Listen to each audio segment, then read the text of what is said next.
turagiye gusangira uyu munsi ku ijambo rivuga ngo tube abasenga mu kuri. Amajambo y'Imana dusanga mu butumwa bwiza bwa Yohana 4:23 na 24. Hanyuma tuja muri Zaburi ya 15 umurongo wa 2. Yohana 4 umurongo wa 23 kugeza ku 24. Ariko igihe kiza kandi kirashitse niho abasenga b'ukuri bazosengera Data mu mpwemu no mu kuri, kuko Data arondera abamusenga bameze batyo. Amen. Imana ni mpwemu, kandi abayisenga bakwiye kuyisenga mu mpwemu no mu kuri. Amen. Zaburi ya 15 umurongo wa 2 aravuga ngo nugendera mu bitunganye agakora iby'ukugororoka akavuga ukuri mu mutima wiwe. Nugendera mu kuri agakora ibyo kugororoka. Nugendera mu bitunganye agakora iby'ukugororoka. Nugendera mu bitunganye agakora ibyo kugororoka akavuga ukuri mu mutima wiwe. Akavuga ukuri mu mutima wiwe. Papa Oli hadufashe aho onye mu Gifaransa. Celui qui marche dans l'intégrité, qui pratique la justice et qui dit la vérité selon son cœur.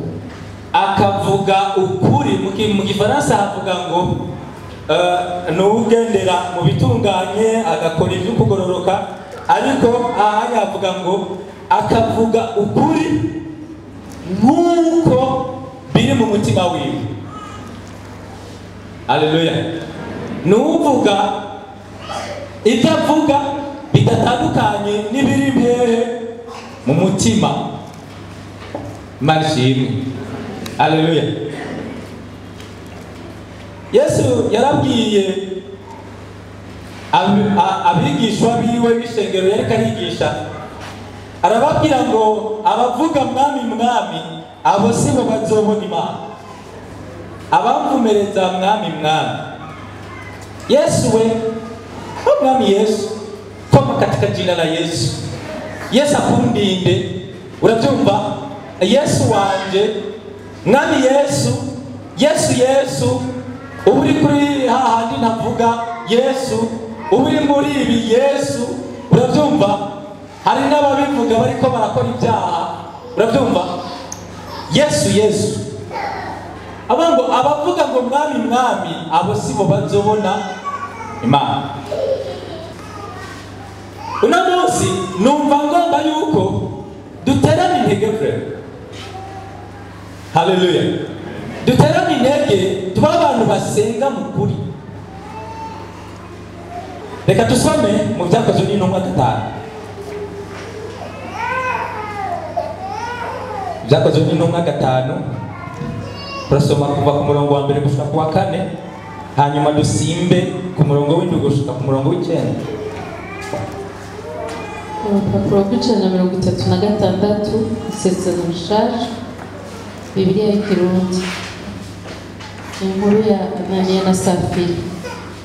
Kandi hari umugabo witwa Ananiya agura ishamvu afatanije n'umugore wiwe Safira, yisigariza ku biguzi byayo umugore wiwe abizi, azana ikigabane agishira imbere y'ibirenge by'intumwa. Petero aramubaza ati, Ananiya, niki gitumye Satani yuzuza umutima wawe guhenda mpwemu yera ukisigariza ku biguzi by'ishamvu? Ukiyifise ntiyari yawe, kandi umaze kuyigura ibiguzi byayo ntuba warabikoze uko ugomba? Niki cyatumye wigira ingingo mu mutima wawe gukora utyo? Si abantu henze, Imana niyo uhenze. Murongo w'indwi. Hahise nk'isaha 3 umugore wiwe arinjira atazi ibyabaye. Petero aramubaza ati, Barira, mbega ishamvu mwayiguze ayo nyene? Aramwishura ati, Egome nayo. Petero aramubaza ati, niki gitumye muhuza inama kugerageza mpwemu w'Umwami Imana? Ibirenge by'abahejeje guhamba umugabo wawe biri ku rugi, nawe barakujana. Haleluya. Haleluya. Manshimwe wumva ugikunda Imana. Haleluya. Uyu muntu Ananiya hari mu ishengero rya mbere, intumwa n'abigishwa n'ishengero ryose ngo babana hamwe. Usomye hejuru niko avuga ngo bose babana hamwe bagasangira ibyabo, ngo ufise byinshi akabizana n'ufise bike bagasangira bose, bivanye n'uko ubukene bw'umwe wese n'icyo umwe wese agizene akeneye. Ukeneye kugurirwa impuzu akazigurirwa, ukeneye kwivuza akavuzwa, ukeneye kujyana umwana ku ishuri akamujyana n'ibindi. Mugabo naho tubona yuko hari icyagezwe, nta cyagezwe cyari gihari. Umuntu kubera urukundo akunda Imana niwe yagenda akagurisha ibyiwe akabizana. Hejuru mu gice cya 4 tuhabona ngo umugabo yitwa Yosefu ngo yaragiye afata itongo ryiwe araridandaza n'ibirimo byose, hanyuma byose ngo arabizanira intumwa. Arabwira mwene wabo na François wo mu ntumwa ati akijana tuzoza turasangirira hamwe. Umugabo yitwa Ananiya abibonye ati nanje hajya mwibaza ngo nije ndi umukizwa mutoga, nije mwibaza ko noba nkigijwe iby'isoni, hajya mwibaza ngo jewe ni jewe ntumvira Imana, ni mwibaza ko ari jewe noba ndakunda Imana. Nguyo aritoye ati nanje ndagiye kugurisha byose pe, nta na kimwe sigara. Aragiye n'umugore wiwe kugira ngo nyene babisezerane. Sinzi umunsi uraho turiko turatangira inyubako, hanyuma pasiteri agaca avuga ngo bazuvugane n'umugabo wawe cyangwa n'umugore wawe, genda manza mubigename hanyuma y'umusezeranye mube mwabyumvikanye. Aba nabo baragiye barabisezerana pe, baravugana. Haleluya. Baravugana neza, barabipfundika. Mugabo wa mugabo Ananiya n'uyu mugore bagombye kwimpressiona cyane, bagombye kwereka abandi yuko nabo abakizwa nyene bahatari bindani. Urabyumva yuko nabo nyene bashobora kugurisha ibyabo bakabizana kugira ngo baheze bagirende bakomerwa amashi bati yo bajya abantu n'abantu b'Imana, mwanya kugira Imana, bemeye guhema ibyabo byose barabishikaniye Imana. Urabyumva baheze nyene bavuga ati aba bantu vrema aba bakozi b'Imana, yo bakozi b'Imana. Urabyumva mugabo mu mitima yabo, haleluya, Yesu adufashe cyane, mu mitima yabo batemeye kurekura byose. Maze noneho baragiye baragurisha igitongo. Haleluya. Baragiye baragurisha yego. Mugabo baraheza ngo bazana igice, barabisezerana n'umugore, bazana igice, ikindi gice bagishikana bagasigariza kuri konte yabo personnel. Bazana muri konte y'ishengero igice, ariko kuri konte yabo basigarana ikindi gice. Mugabo baraza, Ananiya barashika, Petero aramubaza ati Ananiya, iryatongo ryawe warigurishije atariho turi nibyo, twebwe ntawe wigeze kubona, none ayo warigurishije nayo? Ananiya ati ego kweli. Igaje wewe Petero burya wawumbwira ko amakere bajya umukiriso vrema jewe ndagororotse jewe ndubaha Imana. Ananiya amubwira ati umviriza. Petero amubwira ati Ananiya umviriza,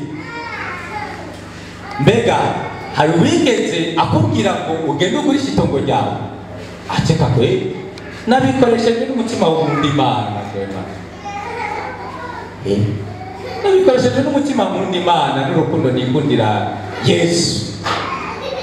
Amaze ati none iyo igurishaho ibiguzi byayo ukabigumya hari wari kuza kubikwaka ati kana nabikoze nyine kubera nyine ngomba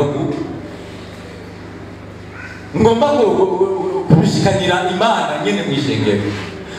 Mugabo Petero aramubwira ati none nimba ugomba kumvira Imana kubera iki uvuga ngo uri kurayumvira mugabo kandi ukongera ukayiryajyana, uvuga ngo uri kurayigororokera mugabo amwemita ukaba uri kurayibesha. Amwetumviriza wabikoze ari mwe yera ariko arabigusunikira twebwe nuri kuriya ntiwaje kugira ngo utwemeze yuko ugororotse. Mugabo ikigoye nuko iyo Mana nyene mwavuganye erabo niyo urabesha mu mutima wawe urazi yuko ivyo bagurishije ibitongo bitangana n'ibuguzanye, avuga ngo ubitewe n'iki kugerageza mwe n'umwami Imana gutyo. Iyo bigumya nta cyaha wari kuba ufise, mugabo kubera kuri kurabesha mwe n'Imana ukaba uri kurabesha Imana, none icyaha cyawe kiraje ngo akiri karabwirwa ayo majambo. Haleluya! Afatwa na crise cardiaque aho nyene acagwa imbere y'intumwa. Inyuma y'umwanya mutoyi umugore wiwe ngo yarinjiye uyo nawe kuko bari bagiye inama bamubajije ego nukuri nawe nyene twabikoresheje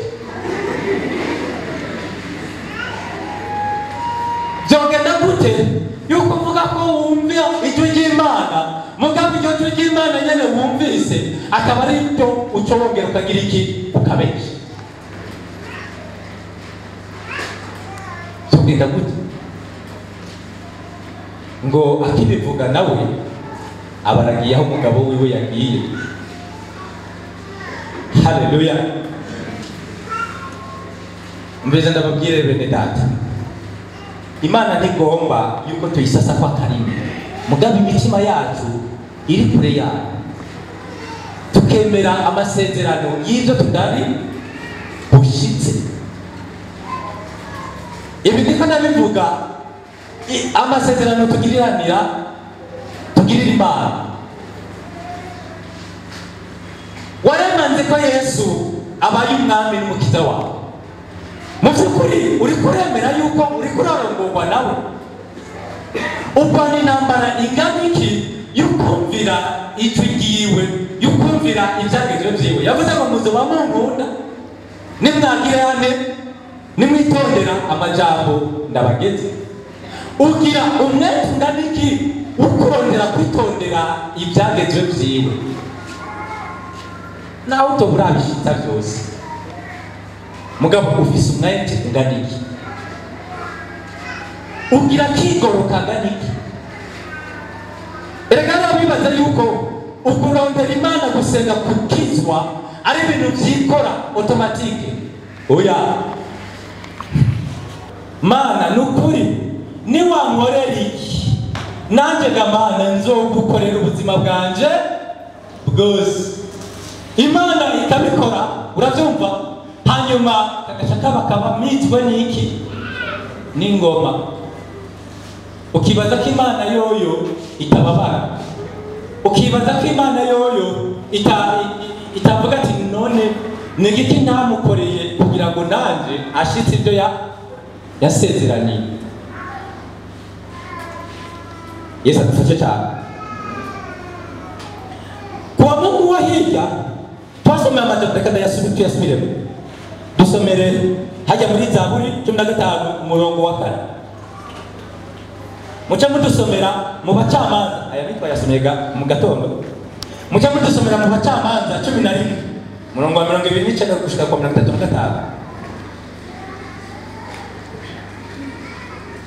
Zaburi ya 15 umurongo wa 4. umurongo wa 4, maso yiwe ibumbukira kengeretse ariko yubaha abatinya Uhoraho. Ico yarahiye naho comugirira nabi naho comugirira nabi ntiyirahutse. Ngo iyi ni ya Zaburi murayibuka, ninda azosembera mu mahema y'Uhoraho. Nuwo icyo yirahiye, icyo yarahiye, iyo yatanze isezerano niyo yoramuka rishobora kumugirira nabi ntiyirahutse. Dusomere mu Bacamanza 11. Bacamanza 11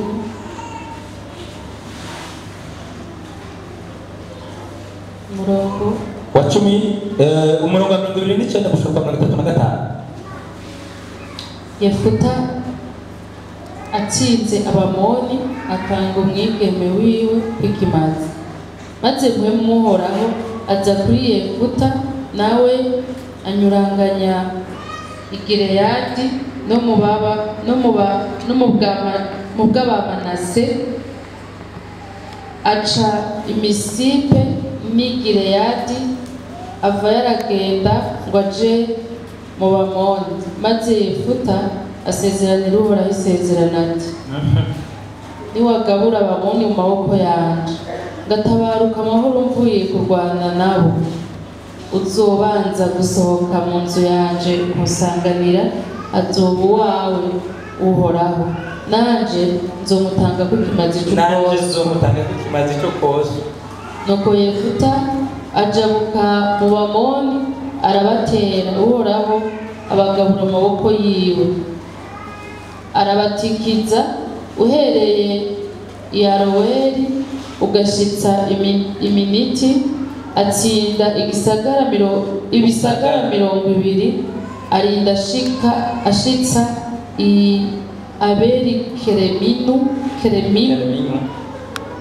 kaba agatikizo gakomeye. Uko niko Abamoni bamazwe ingabo n'Abisirayeli. Maze Yefuta aratabaruka aja i Misipa, ashitse iwe umwana we w'umwigeme asohoka kumusanganira afise udushako tw'ingoma, ariko aratamba atarika. Kandi uwo mwana wiwe yari kinege, nta muhungu nta mwigeme wundi yari afise atari uyo gusa. Amubonye yitanamurira ko impunzu ziwe ati, mbonye ibara mwana wanje, urambabaje, ungiriye nabi, kuko navyikuriye mu kanwa ntabibarira Uhoraho, none sinshobora kwivugurutsa. Haleluya. Aramwishura ati, data. Ego murakoze, Imana ishimwe. Haleluya. Nagenda babwire ngo kugendana n'Imana ni mpamvu mwibaza ngo ni umusururu. Kugendana n'Imana ni mpamvu mwibaza ngo ni ikintu gitogwa ngaho onye. Aya majambo muri Zaburi ngo umuntu azosembera mu mahema yawe y'Uhoraho, n'uwo iyo yaramutse atanze indahiro, iyo yaramutse atanze isezerano, n'iyo ryo mugirira nabi ntiyirahuza. Aho ugomba kubimenya neza, utuza ngaha kwa Yefuta. Utuza ngaha kwa Yefuta niba azi icyo ari cyo guhindahira Uhoraho, niba azi gutanga isezerano imbere y'Imana. Kandi cyabaye uyu mukobwa yaramutanze kw'ikimazi pe, yaramufise ari umwe, yaramutanze kw'ikimazi, aramubaga, arozwa, ntiyagaruwe nka Isaka. Oya, Imana idufashe cyane. Mugabo wewe urasezerana ikintu ukagisezeranira Imana, mu nyuma ukavuga ngo byangoye ntacyo Imana iranyihanganira. Imana urabyumva, Imana urabyumva, nawe umenga Imana ni mubyara wawe, mushobora kubyaruzanya, hama ukavuga ngo reka bijya tubona ariko ndite paruko tubona ariko nditeburira, tubona ariko ndivugira tutavuye mu mutima. Yesu adufashe cyane. Haleluya. Nagenda babwira ngo ugukizwa biri sérieux, biri très sérieux, sérieux rwose. Birasaba yuko, haleluya, birasaba yuko tubibamwo, tubishize ku mutima, mugabo kandi tubigwanira, kuko dufise umwanzi arondera kubidukuramo. Yesu adufashe cyane, haleluya. Yesu adufashe. Umvirize, Imana icyambere, Imana nigomba bayisasa ko iki akari. Oya,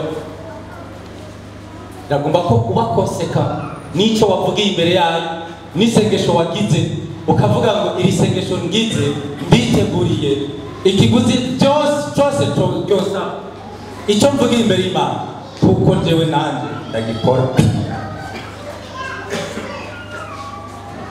Yesu adufashe.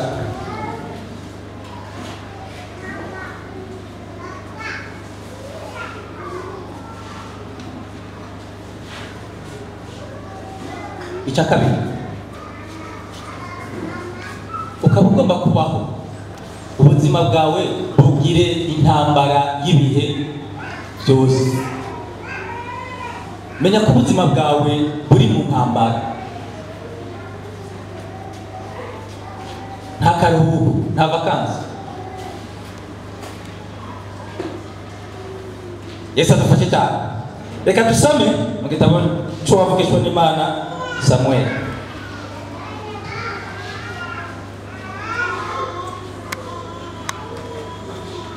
Igitabo cya kabiri cya Samueli mu gice cyaho cya 11.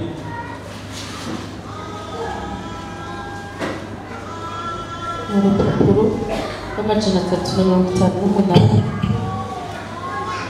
isezerano rya kera ca Dawidi. Ku murongo wa mbere cyo kwa kane. Nuko umwaka utashe ku gacika mvura, mu gihe abami bakunda kuja mu ntambara, Dawidi agomora Yowabu n'abantu biwe n'Abisirayeli bose, bageseza Abamoni, baziguza n'Iraba. Ariko Dawidi ubwiwe yisigarira Yerusalemu.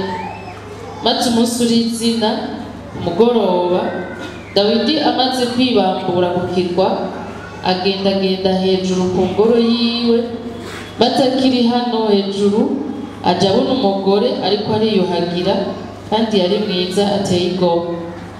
Nuko Dawidi atuma kubaza uwo mugore uwo ari we. Baramubarira bati, si Batisheba mwene Eliyamu muka Uriya Umuheti? Nuko Dawidi atuma intumwa zo kumuzana, acarenguka iwe, bararyamana, kuko yari yihumanuye avuye mu miziro, hanyuma asubira imuhira. Yesu adufashe. Agahengwe karishe bavuga ngo kishije. Agahengwe akaruhuko. Uyu mwami Dawidi nagenda kwibutsa ngo ni wa wundi Imana yavuga ngo nabonye umuntu afise umutima uhuye n'uwanjye, n'uwo ngomba. Dawidi ntiyari umunyantege nke, yari umuhizi mu kwizera. Sindiko mvuga umuhizi nk'umusoda mu kugwana, yari umuhizi mu ntambara z'ukugororoka, yari umuhizi mu ntambara z'agakiza, yari umuhizi egofre. Mugabo umunsi umwe ngo hari igihe cy'agacikamvura, hajya ngira ngo ikirigeze, haba ari igihe cyiza. Abami ngo igihe abami noneho bajya ku rugamba, kuko nta mvura nyinshi bihari, aba ari igihe nyine cyo kuja kwigarurira amatongo no kwigarura no kwagura igihugu. Icyo gihe Dawidi abandi bari ku rugamba, abandi hageze kuja ku rugamba wewe ngo agomora ingabo ziwe, agomora umukuru w'ingabo n'ingabo n'abandi ba Bisirayeli ngo batonde urugamba. Yari kubaja imbere, wewe aca yisigarira mw'istarehe, yisigarira mu karuhuko, yisigarira mu munezero, mu kirimba, akarya akanywa akaryama, akarya akanywa akaryama. Mugabe vyari kabikora mu gihe yabwirizwa kuba ari hehe? Ku rugamba.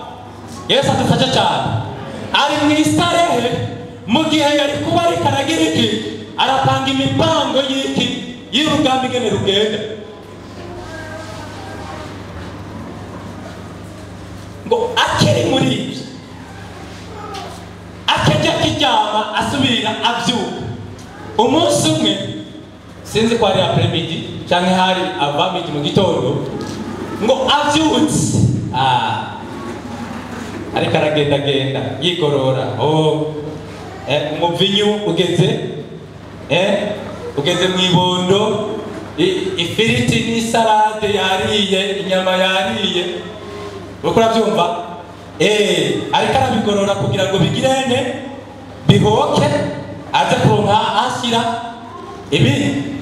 Ariko aragorora imitsi kugira ngo imitsi igororoke, aze gusubira kuronka irindi tiro.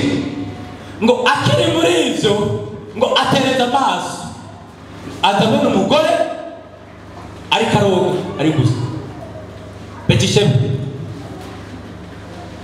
Uyu mugore ntiyari umwimukira uvuge ngo niwe yarakihanze, yari asanzwe ari ngaho, yari asanzwe abaho no mukobwa yogera aho nyene, ntiyahinduye dushe uwo munsi. Oya, ingorane yabaye kuri nde? Yabaye kuri Dawidi, kubera ko Dawidi yagiye kuraba ibyo atarategerezwa kuraba muri uwo mwanya.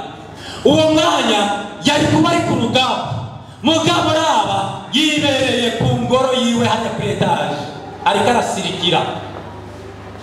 Niwari umwanya w'ibyo, ni nacyo gituma ariko arabona, yaciye abona ibyo atararekuriwe kubona. Yesu adufasha cyane. Umviriza ndakubwire, hari akaruhuko wiha ukamenga byose bimeze neza, hanyuma noneho ukatibama spirituellement mu mwemu ukatibama neza, ukumva mbega nta ngorane ufise. Noneho ukangarika gusenga, ukangarika gusoma ijambo ry'Imana. Nagira ndakubwire, igikurikira uza kubona Betisheba. Kandi icyakurikiye kuri Dawidi ni iki?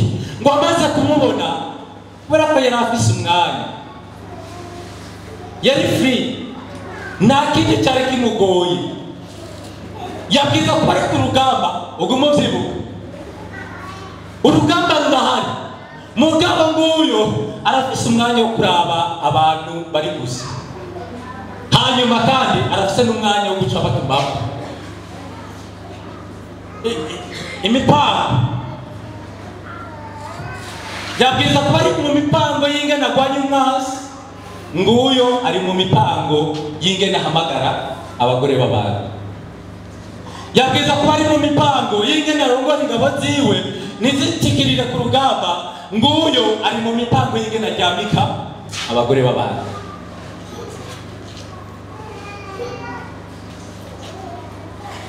Ivyo bimubanye amazi, abonye umugabo yanse kuja kuryamana n'umugore we kugira ngo bikunde ayimwegekeko, nguyo arengeye kw'ikete aranditse, yandikiye chef d'état-major ati uyo mugabo nimumushira imbere aho urugamba rushushe, natanze n'igituma. Uravyumva? Wa mugabo nguyo arishwe, azira iki? Azira istarehe y'umuntu umwe yitwa nde? Dawidi. Kandi nagenda mubwire ngo ntibyahereye aho, kuko Imana yakituma umuvugishwa araza aramubwira ngo urya mwana nawe nyine avyumva, ntavyumva avyumva.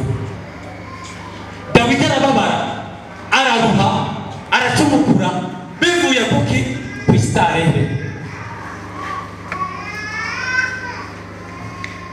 Isi mufishe cyane. haleluya. Umvize nakubwira, reka kujya mu karuhuko, nta karuhuko ufise. Satani ntiyigera aruhuka n'isaha imwe, satani nta n'umunota umwe yigera aruhuka. Mbega none wakuri kuraruhuka wibaza ko mwasi wawe yaruhutse? Haba namba. Guma ku rugamba. Yesu adufashe cyane. Umvirize ndababwira, hari imigwi ibiri y'abantu bahagarika urugamba rwo gusenga bibaza ngo urabyumva barafise impamvu. Umugwi wa mbere ni abantu bahagarika gusenga kubera ko ingorane zimwugarije, kubera ko ari mu ntambara, ararwaye cyangwa aragwaje, ari mu bukene, akavuga ngo sinjya gusenga kubera ko ndagwaje umwana. Amakoraniro ya fraternite yose nguyo arayabura ntakiyaramba. Yabatwa ngo ndagwaje maze iminsi ngwaje, maze iminsi nabuze agasabune ko kumesura kugira ngo nshobore kuja gusenga. Alo, hariho barasohora. Alo, hari umuntu arakati bya protokole kweri. Umunsi umwe naraje irambwira ngo ntugenda winjiye ngaho.